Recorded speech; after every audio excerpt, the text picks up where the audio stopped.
Welcome everyone back to the Franchise Growth Show, the show where we talk with franchise brands that are not just scaling, they are flipping industry trends on their head. Because the truth is, too many founders wait for perfect conditions before they scale. Shaun didn't.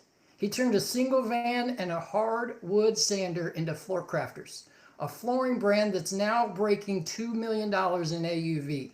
Most service companies stay small because the owner never replaces themselves.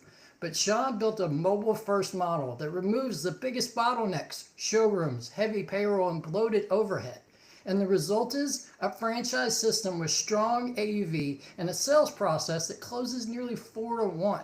So today we're going to pull back the curtain on just how he did it and what investors and founders can learn about scaling a trades business the smart way. So first and foremost, Shaun, thank you for being on. We appreciate you being here, sir. Morning, Joe. Thank you very much. Happy to be here. Yeah. So a flooring franchise that can start for as little as 154K and recoup in under a year with no showroom. Help us understand that. What makes this model work so well? Well, I think you really hit the nail on the head there in the introduction, really. And basically, it's we moved away from that brick and mortar high overhead cost with all these W-2 employees. When I bought it, we had all of that. We had all of that in, and it just looked so bulky and it was so slow. Cash flow wasn't guaranteed. So we changed the model up a hell of a lot. What we ended up doing was exactly like you said. We shut down the showroom. We turned it into a mobile showroom. What I was looking at is that it would take like 3 to 4 weeks to get our clients from estimate into the showroom, get them some samples, then get the samples back out to their home. Hubby and wife disagree. Wife didn't pick up the right colors. Now they both got to come back to the showroom, right? We're looking at a 2, 3, 4 week process here. So we said, listen, how do we get this into a space where we can actually minimize that time frame and get more money in the door faster while bringing those expenses down and those fixed expenses, right? So we turned it into a mobile showroom model, which worked incredibly well because now we set the estimate. Before we even set the estimate, we call this the shop at home model, right? So what we want you to do is we want to drive you to our website, however that may be, whichever digital channel. Get on the website, run through our entire catalog of flooring, right? And while you're checking out different types of laminates. We're looking at LVPs, we're looking at tile, we're looking at hardwoods, we're looking at all these things, right? You can actually get a very good idea of what that floor is going to look like in your home, right? You can upload a photograph into the visualizer and you can pick your flooring. We'll bring those floors out to you in the showroom, right? So when we come out for the estimate, you've already got a great idea of what you're going to need. We bring those out, we show them to you in your space, in your home, in your light, and everything else. Our idea is really to get you to choose one single floor while we're there. If you choose 3 or 4, that's fine. We'll put together multiple estimates for you. But once we leave, we've got a good idea. We can put the estimate together. No running around from store to store trying to find the right product. So we then get the estimate out within 72 hours. Client can make a decision on the 3rd or 4th day. We're ready to go. We're not waiting 2 or 3, 4 weeks to turn these clients around, right? So what it did was it drove our sales up every single month. Instead of looking out and saying, okay, we've got this potential funnel with this potential amount of people, and our estimator can only see so many during a day, we ended up driving the sales up on a per monthly basis like you cannot believe. That's the one thing we did. The second thing we did was we went away from the W-2 model and we went to a subcontractor model. So what that ended up doing was we controlled the expenses and the cost of sales, right? Because what happened before with the W-2, they used to draw out their time. And just to cut a long story short, we actually tripled our production rate. So while we look at our production book and we go, okay, hey, oh, cool, business is strong. We've got 3, 4 months booked out. That's no good to me if the money's sitting there.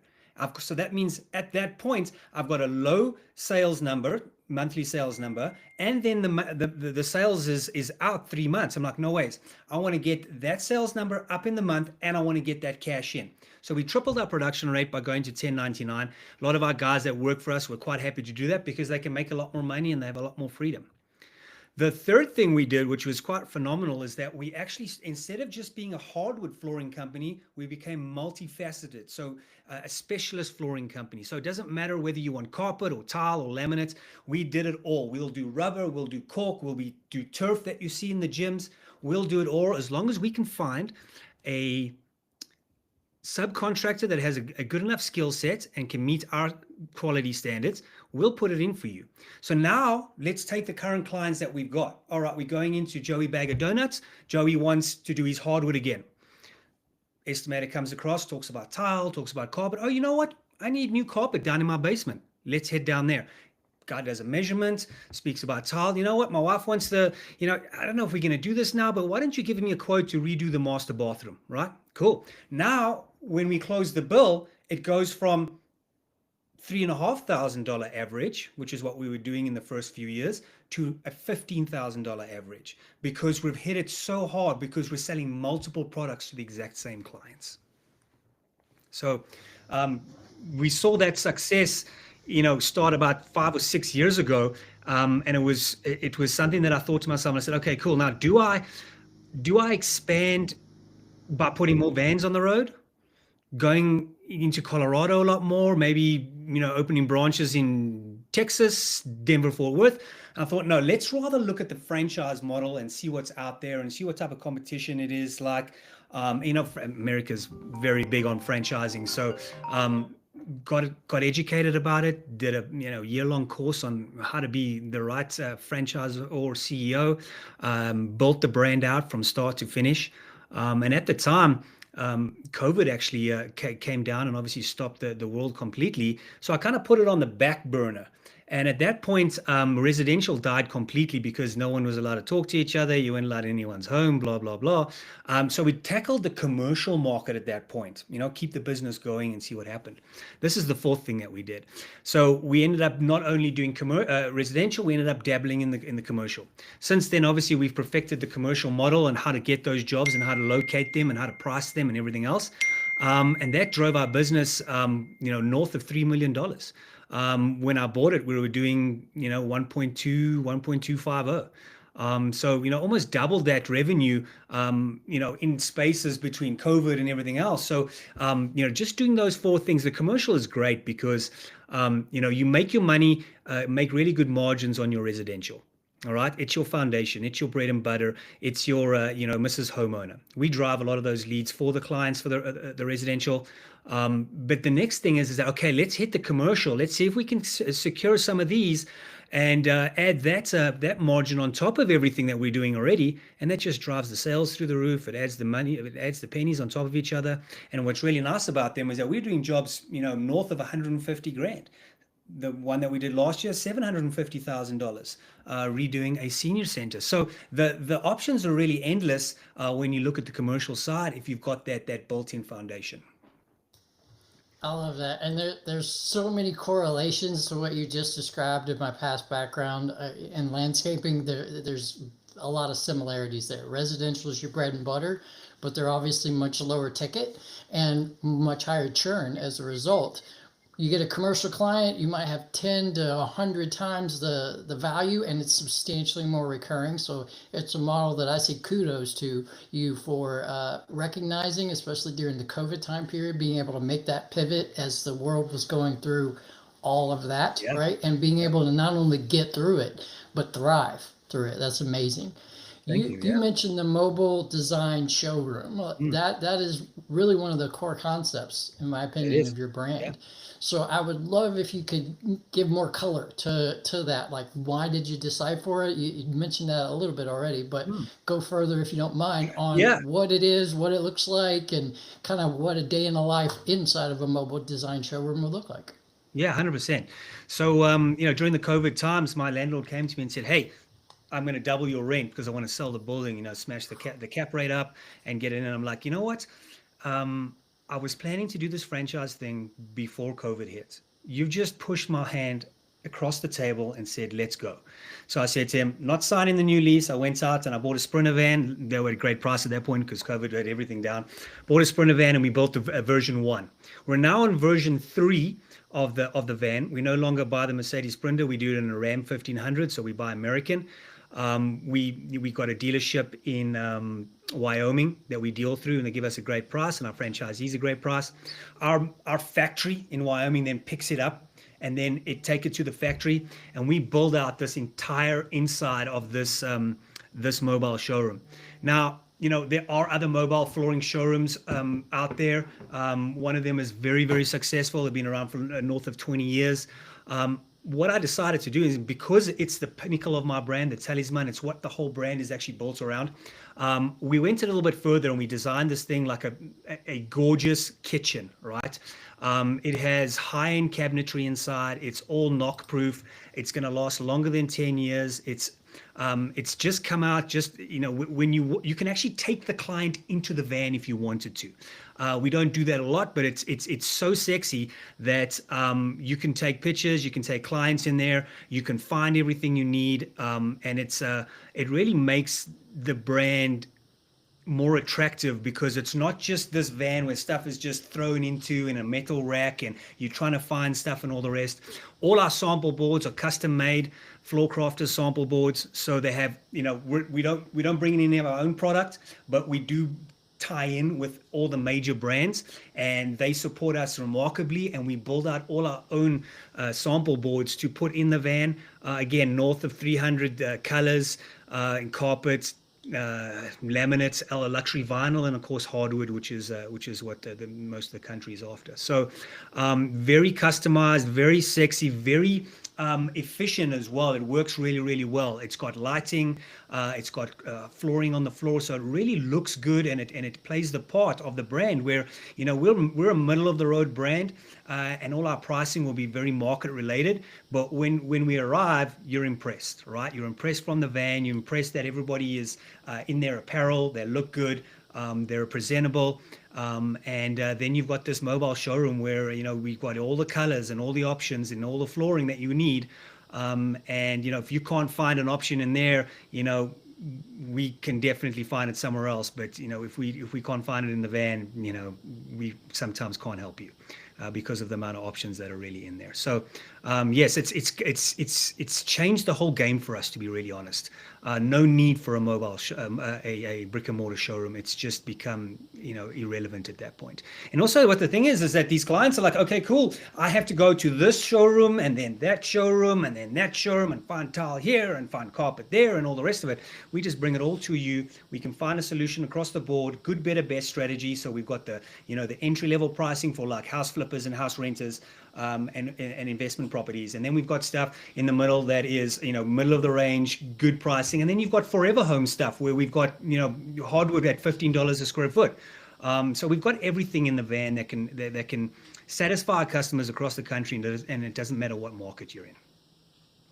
I love that. And when you explain that, it's no shock at all that your average job is well north of 10,000 and you're closing at a 4-to-1 ratio, because you're providing such a level of convenience and quality directly to the consumer or customer versus them having to come to you and hoping that they show up to the appointment that has been scheduled, if not have to reschedule it numerous times over. I know in the U.S., every state's slightly different in terms of what we can and cannot say through the FTD without having an NDA in place, and not every person listening right now has done that just yet. So without infringing upon any of that, what are the startup cost ranges if someone was interested in buying into your brand, and what does that ramp up to ROI typically look like? Yeah, I mean, it ranges anywhere between $150,000 to $205,000, right? And that just depends on variables that gets added in or taken out or whatever the case is. I've got a guy in Texas, Fort Worth actually. He couldn't get credit because he actually got an EB-5 visa from Ecuador. They own banana farms out there, 400 acres of it, moving his whole family here because of the safety concern. He had to then go and buy everything cash because he didn't have the credit to get it, right? So his bill obviously runs up. His bill also runs up because now we look at it and go, okay, I'm going to he's going to bring on a project manager to do the estimating as well, right? That's just the way he designed it. Well, that means your ROI is going to take a little bit longer to get back to you, right? Because you've got these extra expenses. My guy in South Carolina, very different. He's doing everything himself, right? He's doing answering the phone, he's doing the admin, he's doing the estimating, and he's doing the project managing. Sure, he's really busy, but he's got a firm grip on those expenses, right? Which his ROI will be a lot better. So there are different scenarios for different people. We do see it that guys are coming in and they'll be semi or passive ownership, or you can be 100% active, or you can bring in an employee that is from the trade. So there are multiple ways to run the business. But yeah, our unit size, when looking at home services, they normally give about 100,000 housing units per territory. Ours is north of that. Every single one of them is north of 110,000. So there's the benefit of coming in early on to an emerging brand. Not only do we are our territories bigger, that means the success rate is going to be higher because you have 10,000 more homes to go and hit. That means the options of the market pie in your area is going to be bigger. I want my guys to succeed. Like, I don't care about much. The only thing that I'm focused on here at Floor Crafters is making sure that my franchisees make money. They make money, I get to sleep well at night, I make money. It's as simple as that. So 110,000 and above. And of course, as an emerging franchisor, there's lots of open space in the major cities that is still available. So yeah, I hope that answered your question. Yeah, absolutely did. Thank you for providing that color and that context to the investors that I know are listening in right now, because I've had several that have already pinged me about your particular brand. So that's giving them some context that's substantial. Yeah. Now, post investment, walk us through what like the typical day looks like for a franchisee in your system. Yeah, let's talk about someone like David who's running and doing everything himself. We have and I'll just move off a little bit to bring it back to that answer.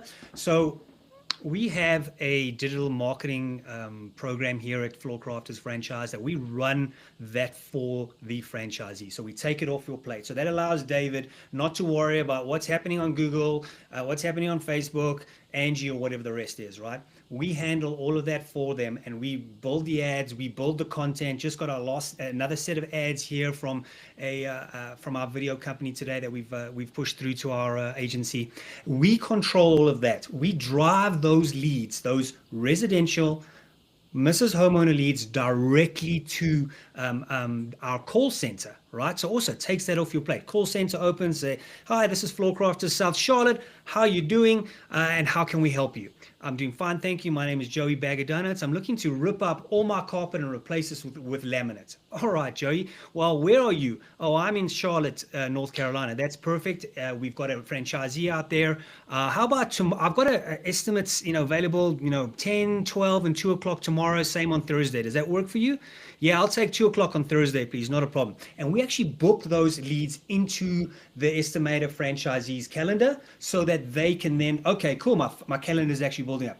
Because what actually happens in a flooring business and a lot of service business as well, and a lot of them are designed differently and you like it different ways, but 80% of our revenue, 70 to 80% of our revenue is coming from these homeowners, right? So we drive that business, drive those leads to the business. We schedule those calls, schedule those estimates, and we get the mobile showroom out there, right? So once that happens, all right, it allows my estimator, my franchisee, or whatever the case is, allows them to focus on production, getting out there, impressing the potential clients, delivering the service that is designed around Floor Crafters, the design service with the flooring showroom, and then getting a floor chosen, getting the estimate to the clients, and then watching production at the same time if you've got jobs on that. So we've taken that off the plate, and we're actually a team, and we're working forward towards that. So they'll go out, they'll look at their calendar.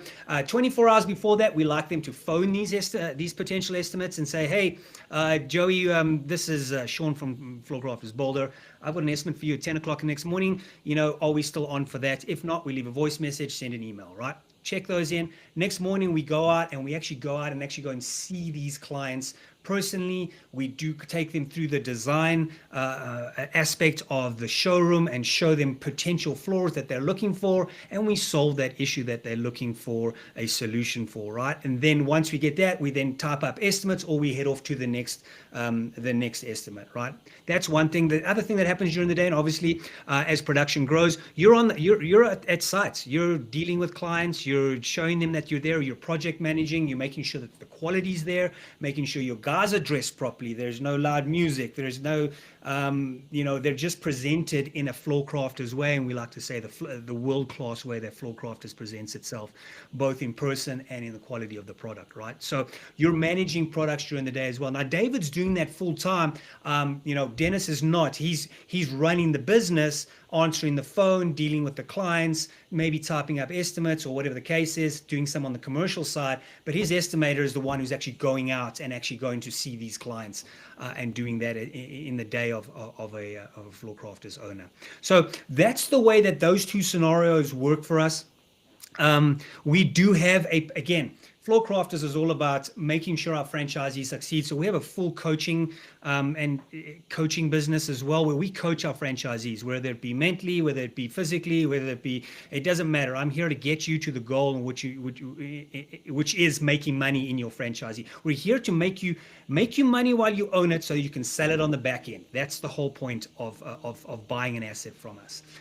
So we'll work with you nonstop right now because we're around 10 units. We don't have excess coaches. They get me. Okay, they get the guy who built this. I'm their coach. So at least the first 20 franchisees, first 20 units are definitely going to get the gold standard from us. And it's critical to make sure that we succeed in the long term. I love that. So you're at 10, up to 20 can have you as their personal coach. Oh, yeah. That sounds like a clock to me. Next 10 people get in. Let's go. You get Shaun. You get the guy that created this to help you create your legacy. I love that. Love that. Your marketing package, you described it already. It's pretty much done for you for the most part, right? That's it. Done for you, digital marketing. Love that. Is there a piece of that pie that you see working exceptionally well, to either take it off of the franchisee space, or be able for you to showcase consistency and who they talk to, how they talk to, scripting, whatever it may be? Is there a piece of it that works, in your opinion, at the highest level currently? Yeah, I mean, to try and answer that question, if I understand it correctly, is there a piece of the digital marketing done for you package that works really, really well? Does that make sense? Yep. Yeah, I mean, without a doubt, Google is our, as much as we hate the size and volume and cost that they really are the geniuses, and they really work incredibly well. So we work tightly with them as our primary source of leads when it comes to done for you digital marketing. But we hit Facebook, we hit Instagram, and we do Angie's as well. So we've got 3 different quality leads. Google is a slow machine. All right, Facebook, medium speed, Angie, super speed. Now what that means is when you got super speed, you have low quality leads, right? So we work ourselves up in building the business through Angie and Facebook, and making sure that we can run these estimates and understand how their estimate is supposed to be run and get that quality and practice up. By the time we start to hit the Google side of things, where we get really high quality leads and bigger projects, because the people on Google are actually looking for someone to solve a problem, right? We are then competent enough to be able to go in there and show them what needs to be done, right?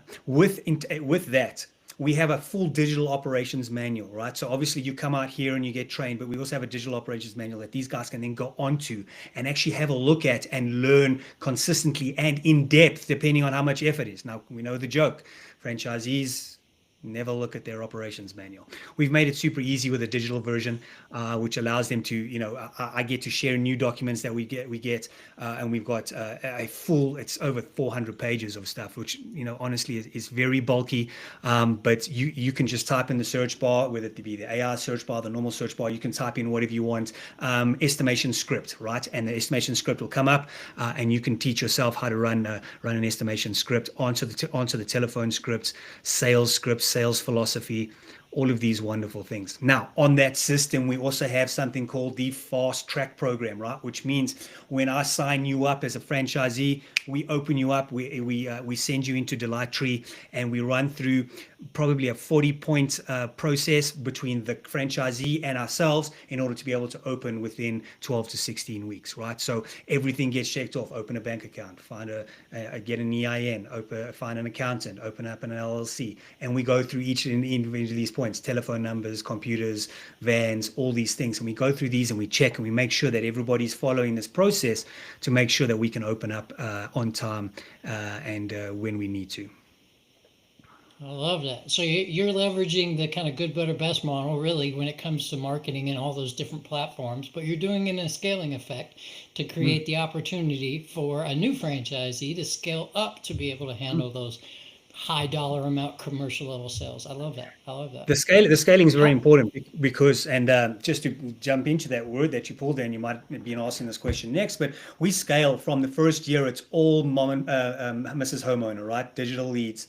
And at the same time, while you have space in your schedule, we hit the second bucket, which is B2B, right? Which we're talking about general contractors, home renovators, restoration companies, real estate agents, and interior designers, right? That means this is the feet on the ground marketing program, which we cannot help you with. We can teach you how to do it, but you got to get out there and actually put the effort in, pick up the phone, talk, go and see these folks and build these relationships, right? It's a very big part of the business, that middle part, because there's once you have impressed a general contractor, you literally not competing against anyone else. All they want to do is hey, let's get those plans over to Shaun and Shaun and his guys. Let's get them to bid it, and let's get a price back, and we'll move forward at that point, right? So a very big part of the business that needs to be done by the franchisee on the ground there, and that's first bucket, Mrs. Homeowner, second bucket, B2B, and we talk about scaling, right? And then we've got the commercial side, which is the third bucket, right? Which we only like to see, depending on cash flow, we like to see to be done in the third year.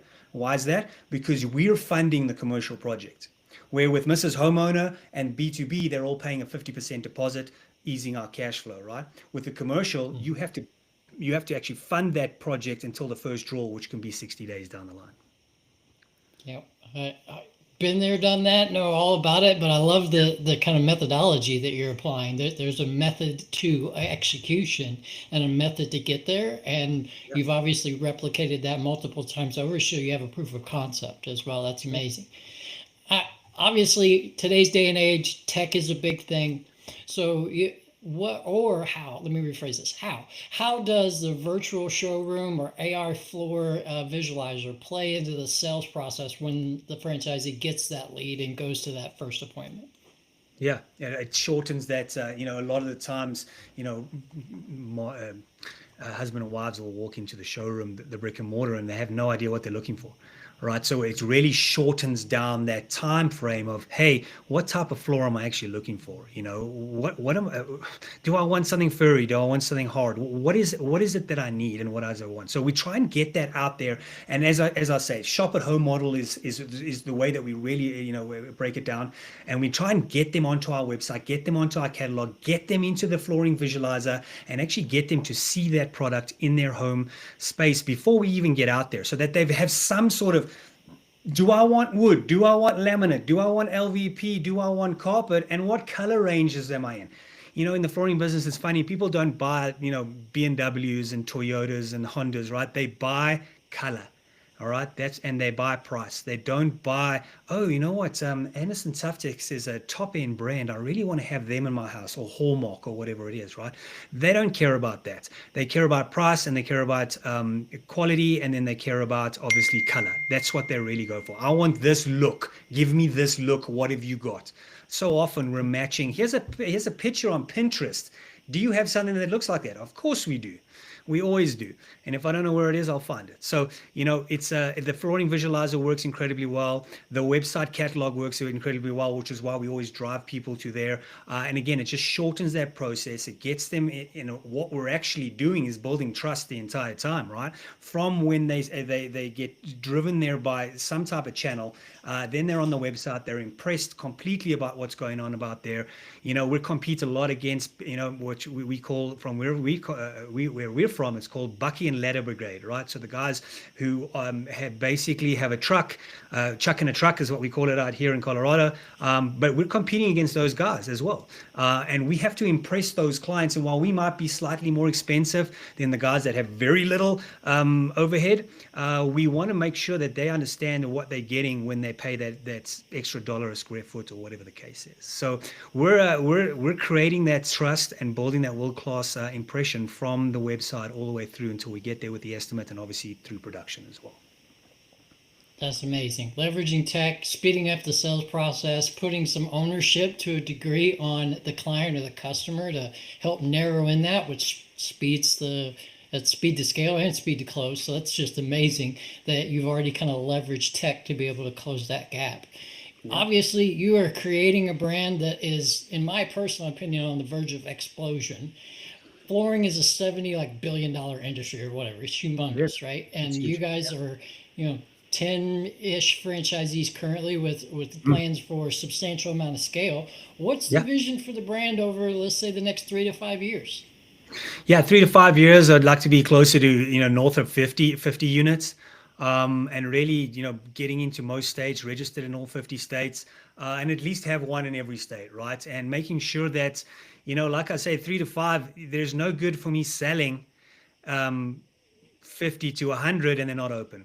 So we want to make sure that the experience for our franchisees is incredibly rewarding, right? We want to make sure that whatever we're selling, we're opening up in 4 months. That means we have to restrict that growth to make sure that the deliverance of what we promise to our franchisees is actually there, right? Making sure that we're actually meeting those promises and those deadlines. So yeah, we'll grow within ourselves. I don't care how long it takes.